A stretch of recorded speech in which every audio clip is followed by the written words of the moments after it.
Welcome back to another episode of Searching for a MacGuffin with your hosts, George. Gabe. And Link. This is Socrates from Tennessee. I thought it was. I thought you were like actually. You convinced me. Yeah, that was a good. I practice that routinely when I'm driving around for work. I'll just say, and Link. You know that'll pop into my head. It's just a it catchphrase does. now. It really does. Yeah, it's a shame we didn't get to put it on. A T-shirt or anything, Yeah, or on a a mug. Yeah, before we should still do We it. should still. We should still. market We can it get money. and then just don't cut him a check. Where? Because I don't know where he is. Yeah, he's somewhere like in the jungles of Colombia, as we mentioned, right? Or yeah, maybe he's not even there now during the holidays. They probably moved him. Yeah, he's probably visiting family somewhere. Like, Oh, Oh, he's talking so about moving the camps. the kidnappers Right. let him visit his family. oh, he's kidnapped. I thought he voluntarily. We got to get the story straight. I don't think you ever really know. I'm not really sure. Okay, so I guess it isn't Link, which is good because I thought you had aged dramatically in the last couple of times that we saw you, Link, but you're Sock, so you actually look exactly as you should. Yeah. Yeah, to the appropriate age. What brings you into town? I wanted to try iguana hunting with my sons, and we're also here for Nochebuena. You mentioned iguana hunting. This is a subculture I was not aware of. Did you know this was a thing, Gabe? No, Yeah. So this was the first I heard of. I knew like crabs and stuff like that. Yeah. I've heard of that and stuff, but I never iguanas. Yeah, could you explain a little bit like what that's like? So iguanas are an invasive species down here in South Florida, and there's basically an open season on them year-round, and there's different ways to trap them, catch them, and then there's different ways to eat the iguanas as well, preferably the tail, maybe their legs. You did not mention that the first time. It was definitely part of the plan, Oh. right? Catch iguanas, kill the iguanas, and then kind of barbecue the iguanas. And how do you catch them exactly? We had an air rifle with us, which was very interesting to walk around neighborhoods and canals here in South Florida with an air rifle. It looks very much so like a hunting rifle. And you Just can shoot another- them. So it's just like kids in the woods with like guns? Kids in the woods with guns. It's another or Tuesday in Florida. In What the do you South, in the South Florida environment, like a canal side, So all the backyards are open because the right of way for the canals, right? The people used to have their fences all the way up to the canal. The water management company has cleared all that. You'll have a lot of those fences now opened up to people's yards, so they're looking right at you. Yeah, I think as they you're just passed aiming. I mean, I don't know if the bill passed. They didn't pass the hunting bill, right? Or did they, Gabe? Do you know? I have no idea. Oh, you didn't vote in the last election, or No, there was 3 main ones that I was like, yeah, and then the rest okay? Because I gotta look it up to see if they passed. But I remember it was like basically to protect the rights of hunters, so they could go into your yards. And Oh, like, that's what that was? yeah, that was For so- the invasive species. I think it was for all hunting. Oh, It was wow, like all hunting and hunting. fishing. Yeah. So, Okay. but so if they go into your yards, they can just jump in there and after it. Like that is not sanctuary for the animals. But So you voted no for that? I think so. No yeah. hunter rights. Yeah, Definitely get on private property. That's your property, right? Yeah, that's what. I Yeah, voted for them no. to shoot an animal and But- then, oh no, sorry, It's- we shot your kid. It's true what you said though. It was worded in a way that like you had to do the research to really understand. Was because it sounded like something that you're Because like, I think it was just another term that they used, and then I was just they were like, just like protecting hunters' rights, but like they didn't outline what those hunter rights were, and they were just basically completely foregoing like your private property. then honestly, I might have said yes if I didn't know they were going to private Oh, property. well, I might thanks. have voted yeah. You might be part of the problem. That's a super side track. Yeah. So let's get back on topic. Well, what is the topic? The topic is action figures, which is a hobby that my sons and I share. When you're not hunting iguanas. That's right. When we're not hunting, we're not fishing, we're not in Chattanooga.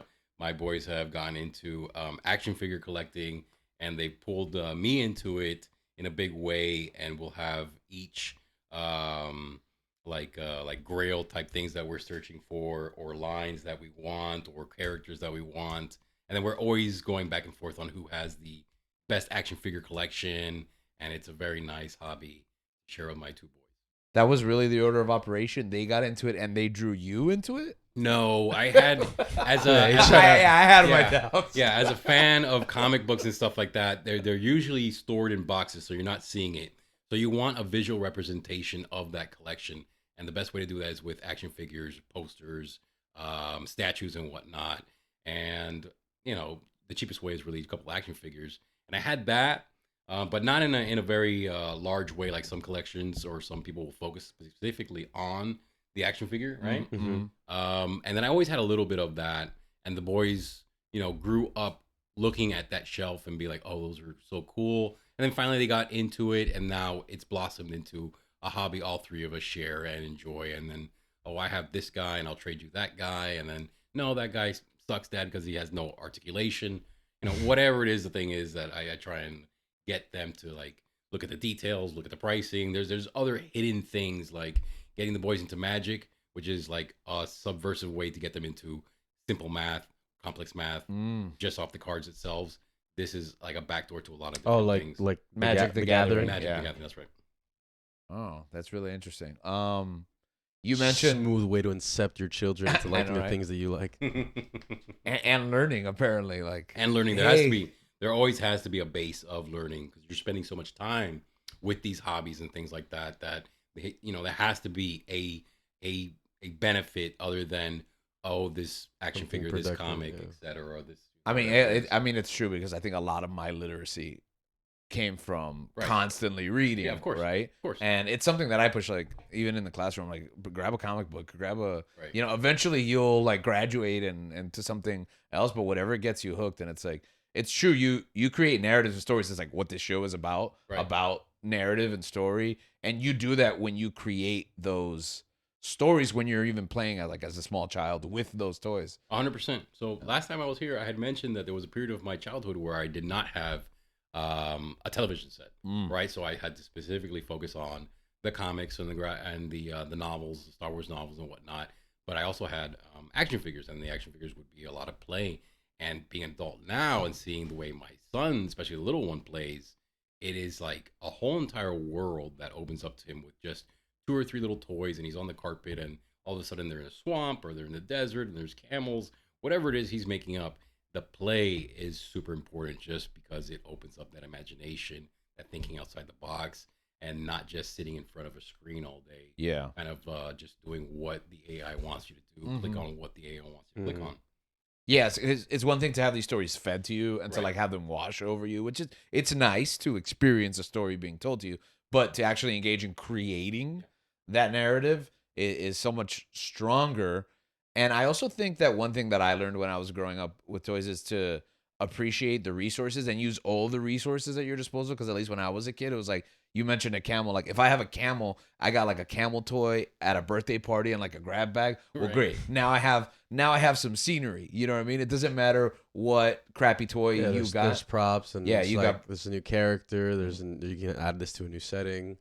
There's always something that you could add on to it. I think what you were saying before about there has to be a point. There has to be something to benefit, something productive that you get out of it, because it's true. You're spending a lot of time with that, and I really do appreciate that, and I'm just like, man, thinking about it, I'm like, you're right. That is a long time that you're thinking about. Like when I was growing up, I was using some of these stories that I would watch, and then maybe like go like after I'd watch something, go make tweaks of myself. Like sometimes some of the stories I'd see, I'd have the characters or toys, or I'd just make it up, and then like do something differently that I saw that I didn't necessarily like, and then change it up. After that, then you build. It's almost like it's like an extended universe. You build your own type of. You create this whole other world, and then for me, a lot of the base was things that I would watch on television, or in the movies that we'd see. So it was just that part that when you mentioned that, I was like, man, that's responsible parenting. Yeah. Thank you. Obviously we still collect stuff. You see figures all in the background and there's toys and everything. But I think collecting has changed when we did it. At least I was growing up. We were growing up in the 90s. You're probably Early 2000s. early 2000s you were, collecting. What has changed? Like what was it like then and what is different now that you're going through that experience for a second time, like with the next generation? So there is maybe less play there. At least the boys, they realize there's some figures you can play with. The wrestlers are free game, so they'll get a Roman Reigns and they'll grab a rock and they'll smash them together completely, and then they'll get maybe, like, for example, we each went crazy and ordered the HasLab Sentinel. I wanted a Sentinel since I was a kid, and I was definitely gonna get one. And these are like great excuses to get the things that you never got. Right. You're like, right. boys, you want a Sentinel, right? I have money now. So we wanted to get the Sentinel, and that is going to be clearly something that is for quote unquote display. The little one probably play with his or play with mine. I'll let him do that.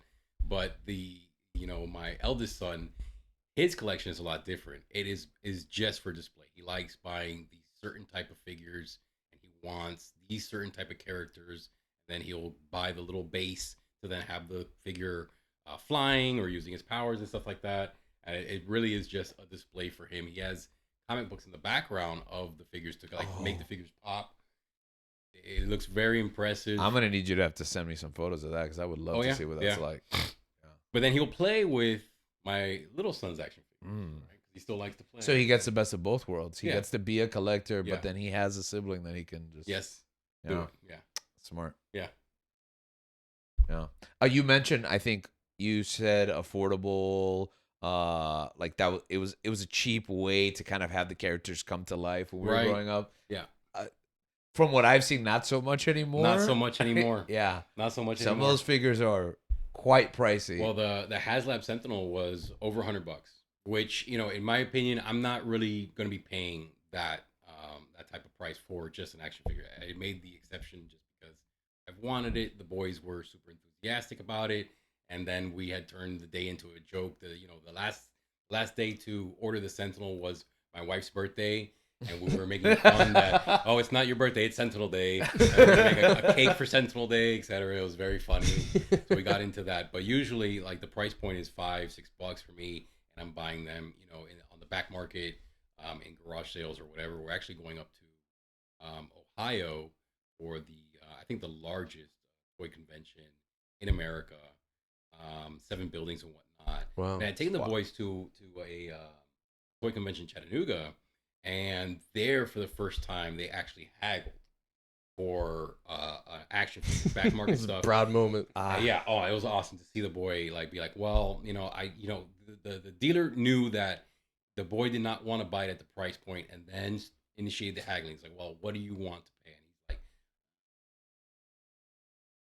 18. The guy was like 17. I was like 12. Okay. Because I didn't want to go. And that is another skill, especially if you're going to like the conventions where you have the type of dealers there that are willing to negotiate, etc. And it's all cash, and there you're building this because nobody's paying taxes on it. Nobody's paying taxes on it or whatever it is, but you can't do that in a Target. You have to pay whatever they're selling it at. Here, maybe in like Little Havana, maybe, but I don't know. I haven't shopped. Building negotiation skill that a lot of kids do. Yeah, I think you're a little far from the mic. I'm a little far. Yeah, so I gotta get closer. I got you. Maybe just angle it. So, did you ever go to the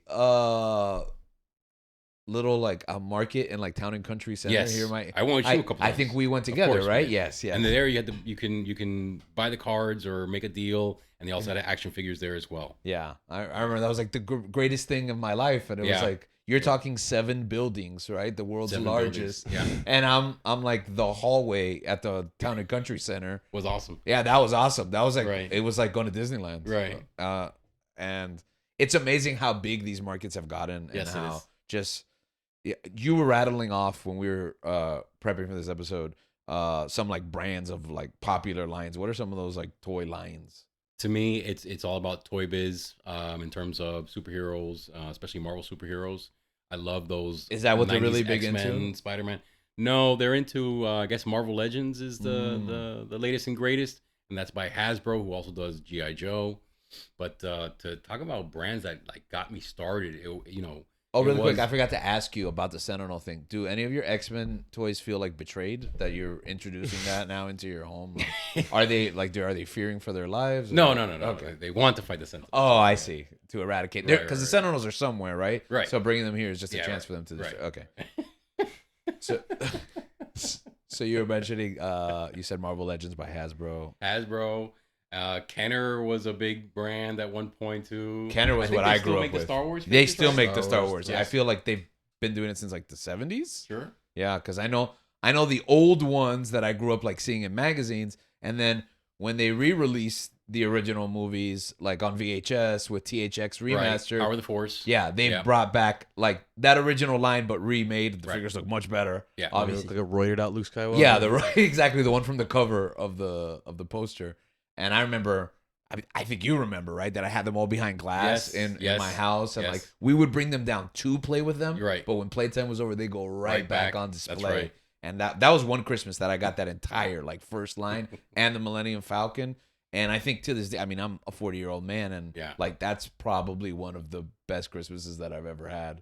And it started the like tradition, like we watch Star Wars almost every Christmas, like every year, like for the rest of my life because of that. But yeah, that Kenner brand really big, at least with me. For sure. Yeah. I'm rebuying that first wave. I'm just missing, I think, the R2 right now, but I just wanted them.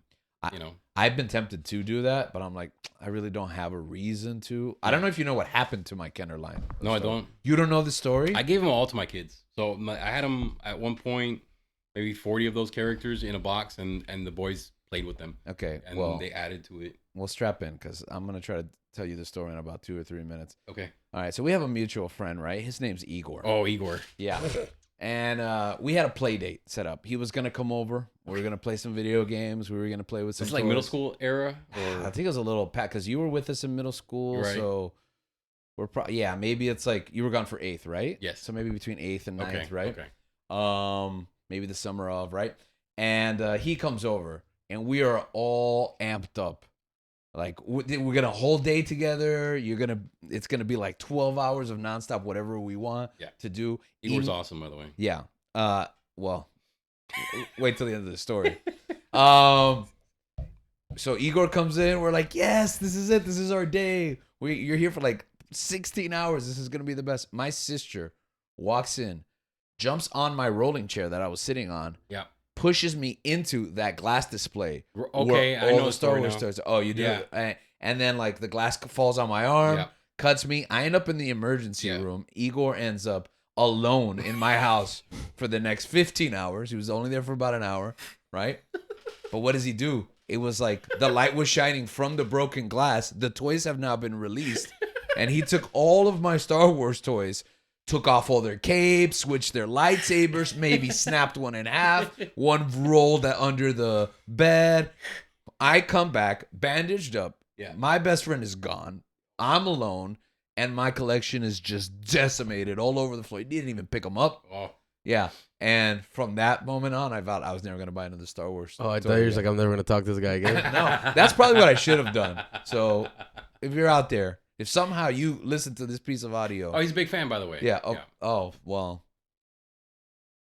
I'm staring deadly into the camera if you're listening and not watching. Anyways, yeah. So that was the end of my Kenner line. And anytime I think about it now, it just brings trauma and horror. I'm sorry to hear that. You always have those little stories, I think, with friends, especially like how you're talking about like trading and going. I remember one time, I had my best friend at the time, like when we were kids growing up, he came over and we both had, it was a Tarzan toy from the movie. And I had like the original, and then he had like a Fortnite skin type of camo skinned Tarzan. And we're just like, oh, do you want to trade? Like, do you want to trade? And he's like, yeah, let's do it. Like, I want that one. And I was like, yeah, mine is different from mine. And so then we start like just, we grabbed each other by the arms and we just started swinging because we're just so happy that we traded toys. We're like, yeah. And then like he slips and I let him go. And he like rolls onto the concrete and just like, I think he broke his arm. And I'm like, oh. And he got pissed. He's like, I'm not trading with you. Like, and then like they took him to the hospital. I'm pretty sure he did break his arm. Oh my goodness. From there. And then toy collecting is dangerous. It was crazy. It was crazy. Especially for your wallet. Yeah. Oh. It's like we were up here, we had peaked, and then we just rock bottom. What is like retail on these figures now? Nowadays, well, like your standard Marvel Legends probably $25, which is crazy. That is insane. Yeah, I know. Toys were like what, $5? If they were $8, they were pricey. Yeah, for the Toy Biz stuff, definitely $5. So like the X-Men, the 90s X-Men comics that are the toy lines, you know, those were like $5-6 at the most. Yeah. and you got the figure and a couple accessories and a card. And I would love the figures that came with like a piece of another figure, so that like if you got oh yeah, the 5 of Build-A-Figure, them, sure. then you could build a 6th figure. Yeah, that's pretty cool. Or some of them had like switchable hands. Yeah. So like either hold a different weapon or. Ironically, I walked into a store the other day and I saw literally like the toys that they used to sell when we were growing up. That exact same like X-Men line, but at like 5 times the price. Like, but I'm like, it can't cost that much more to make the same toys. But it was like they're like old school '90s style. I don't know if you've seen that. Like, I don't know the names. Well, they've had like Street Sharks have been reissued and in the same packaging and whatnot, and Biker Mice from Mars, and then other classic, I guess, cartoons. And where do they figure sell lines. these? I mostly online. From what I online. remember, I think actually I seen some in Target, or it had to have been Walmart because I don't go to Target anymore. Yeah, But it had to have been in Walmart where they'll have like a niche type location, interesting. right? They have like Because that is toy niche. lines Like I've talked to people with, about like, these Legos shows, and stuff and like they that. don't know what I'm talking about. Then they have like a second location for kind of collectibles, and that's where you'll find them. They're by the records or they're by something else. Okay. They're apart from the actual toy shelf. You mentioned Street Sharks, Biker Mike from Mars. These were just attempts during our childhood to like Recapture Teenage Mutant Ninja Yeah, Turtles, right? Yeah, right. like kind of some. Great tries, great swings for sure. It's so interesting though, the difference in like, shopping on Amazon for a toy instead of walking through like, a toy store or the aisles of like a Walmart or the toy section in the Walmart. Or because I remember every time that we would go to a Kmart or a Walmart or anything like that, like or Target. Kmart, bro. Yeah. Like, Rest in peace. I beeline straight to the toy section. It was okay to shop with your parents because there was a section for you, and my parents used to just leave me there. Like, Oh yeah, they were shopping for hours. Like I remember the Sears. Sears. Yeah. I remember the first time that happened. I got lost and like my mom got pissed at me. But then since then, I think she knew like always to find me in the toy section. Go straight for the toys of the game. You got me into the Sears thing because of the Kenner Star Wars stuff. Yes. You told me. No, it was Service Merchandise. That's the place that had the Star Wars stuff. Right. I couldn't find it in the KB Toys and whatnot.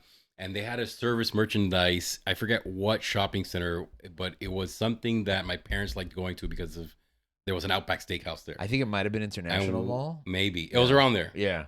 International Mall is also Midway Mall, which is now they changed the name of that place. Which one? It's called Midway something. Crossings. Midway Crossings. Midway That's Crossings. right. So that used to be Mall Americas, then Midway Mall, and now Oh, I didn't even know that. I don't know the I'm Midway still at- Mall part, yeah, I'm but still at I've Mall of the seen Americas. I went from Mall of the Americas to me. It went Mall of the Americas to I saw Midway Crossings. Midway I saw Crossings. that. Wow. I haven't been in there. Wow. Though. they Rest had a in peace. KB toy store in there at one point. And it was KB was my fantastic. jam. Yeah.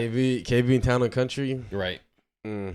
Toys R Us was amazing because it was grand and it was dedicated, right? I remember they had an opening here in Miami in Kendall that Toys R Us made. Also, rest in peace, right? On That was a 117. staple, man. And it was like a celebration. They had characters. Jeffrey the giraffe was there. He autographed my There book. by Town and Country. Yeah, right Yeah. there by Town and Country. It was. I'm telling you, No, it was an event. going to the toy store was like going to Disney World, man. It was at least like going to Disneyland. They had everything there, man. And it was a big Toys R Us. Yeah. And I remember every time like a Star Wars movie would come out, like when the prequels came out, like Yes. it took over and they just had the giant Star Wars sign as soon as you walked in. Yeah. Like I remember when Revenge of the Sith came out, it was just Anakin and Obi-Wan just fighting, and then they had the lightsabers, they had the action figures, they had so many like blasters and things like that. Like it was the best place on earth Yeah. Yeah. For a kid. for a kid. I mean, yeah. Well, okay, so that was the point that I was trying to make. KB Toys had a very special place in my heart because Toys R Us was a giant dedicated building just to toys. Your parents had to take you there. But KB, especially the one that I would go to, was in Town and Country Mall because my parents would go shop at Marshall's, Right, you know, right. or whatever it was called back then because I know it's been rebranded like 3 times. I don't even remember. My sister used to work there. But they would drop me off at KB. And it was like I got to go there whenever we needed to shop for clothes or just random stuff. So it was there along other markets. It was small enough that it could be yours. And I remember what I used to do is I used to just spend their hours just organizing all the figures. Like I'd go to the Star Wars section and I was like, all right, if someone's looking for a Luke, they should go to this row. And I would just be like, Luke. The people that worked there just like, who is this kid? Yeah. And then I would go like, all right, Vader, Vader, Vader, Vader. So that when, if kids were looking for a figure, they would know if it was there or not. And like when they would remove it, the same one would be right behind it. And I would just marvel at all the toys. You remember the last toy you bought at KB Toys? The last toy? Yeah, the last toy. Like, are you asking me or do you know the answer to that? No, I do not know. Okay. I thought maybe it would be a guess. I would hazard a guess at a Toy Biz action figure. I have no idea. I don't know. What I do remember, the one haul that I remember was when WCW went out of business. Okay. I went to KB, Toys R Us. Actually, no, I do know what the last figures I bought at KB. Now I just remember. I went everywhere to buy the entire line of WCW because they were like $1 a pop. Nice. Because that's it. The company went out of business. They don't care what they make on the toys. And everything was like just in bins. And I bought every wrestler known to man. I do know I did the same thing at KB Toys when ECW went out of business. Wow. Which was a very niche line of toys because they were not anywhere. Like a lot of people didn't even know that Extreme Championship Wrestling got. Yeah, so I got Sabu, Rob Van Dam. Did they have Just Incredible? What? Did they have Just Incredible? I had Just Incredible, awesome. Lance Storm. Rhino? Yeah, Rhino. Oh, that's great. Yeah, I had guys that nobody. Taz? Yeah. Did they have a Taz? I think They had to have a Taz. they had to have had a Taz. I don't think I got a Taz. I mean, a lot of the times, like I didn't even know who these wrestlers were. Yeah. I knew eventually about them because of the toys, because he had the toys. Like Sabu, I've never seen that guy wrestle in my life. But he had an identity in your play. Yeah, like he was that one toy with the green pants. Yeah. And then what is it? Rob Van Dam was another one that it was just like, oh, this is the guy from Street Fighter. Yeah. I thought he was Jean-Claude Van Damme for the longest time. I thought it was the same person. And then I see it, and then I actually like saw him wrestle, and I'm like, oh, this guy's awesome. Yeah. Oh, he's awesome. Rob Van Dam. Wait, we're going to stop right now. Rob Van Dam is awesome. Yeah. I am super happy whenever he's on some sort of footage on YouTube and stuff like that. I can show the boys. My boys love Rob Van Dam because they somehow inherited an action figure. They may have gotten it at a garage sale and whatnot, but they played with that Rob Van Dam toy so and it's a much. Cool figure. His tights are cool. Super cool. Super design, super pops and stuff like that. And then they've got to see him do the frog splash and other cool moves, and that is just awesome. He's had a couple of matches in AEW actually. Really? Yeah. Oh, so, super and he cool. can still go. Yeah. Okay, cool. So it's been good. But yeah, so the ECW line was the last thing I bought at KB Toys before it all went away, and that was the end of that era. What other like new challenges or obstacles do you see like collecting nowadays? You get into the space thing, right? How much action figures can you have and still have a display before it becomes messy or it's too expensive and whatnot.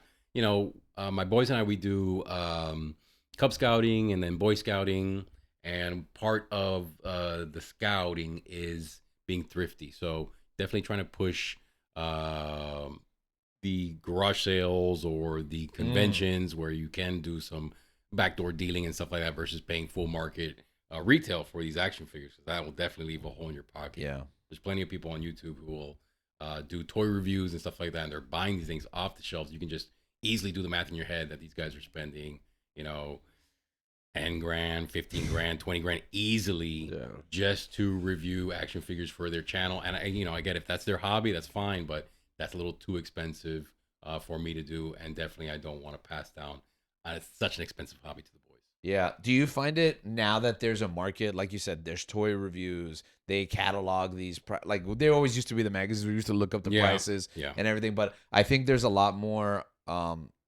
cognizance or more people are cognizant of the value that supposedly these figures have. Do you think it's more difficult nowadays to get a good deal because like everything pretty much has like a set value?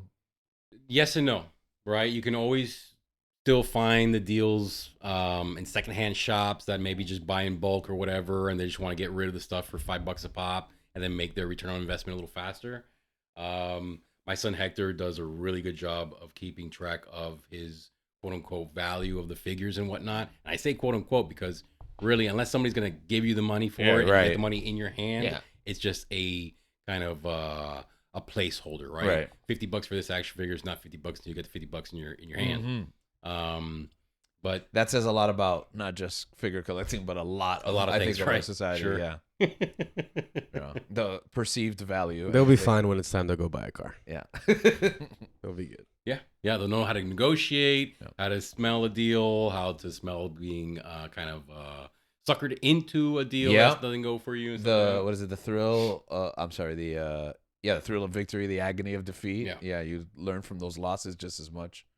But the hobby in general is really good. Like I said, the boys have comics too, and they have DVDs and whatnot. Those are usually just stored in closets or behind drawers, just because it's a comic book. It's a floppy thing. You can't really display it and whatnot. And even now, Hector has his comics displayed behind the action figures. I have a little bit of them displayed, but it's just not the same. It's nice to have the figure itself, in whatever pose you want. Just walk by and be like, oh, there's my Spider-Man or there's my Wolverine or whatever, and just really, kind of get some sort of like visual aid out of it and be like, oh, that's super cool. This is why I like collecting and this is why I like the character and get that nostalgia feeling just from looking at these. Yeah. I know sometimes you'll message me and you'll show me, like you showed me the comics that you've displayed, and you're like, Yeah. I don't have enough space. Like, which one do I swap? And I'm like, Right. and now I'm stressing out about it. I'm like, I got to give him a good answer because this guy knows his stuff. I had swapped out one issue and I put up the Teen Titans #1. Yeah. Just because I love Robin running at us with the classic Robin costume. I love that. Yeah. cover. So you mentioned how important it is to see like your heroes come to life in a sense, put them on display, like connect with these characters and these stories in a different way. And I'm glad we got to look a little bit at the past and kind of talk about what collecting is now. But what I want to do now is just wrap up so that we can go on to next week's episode and Okay. we can dive a little deeper into what some of these specific franchises and in toy collecting or the toy biz might be, and also continue to explore really what the meaning behind all amassing these trophies of plastic and why it is that we're drawn to it and why someone might get involved with this market. So with that thought in mind, we'll take off for now and we'll see you next week. Take it easy.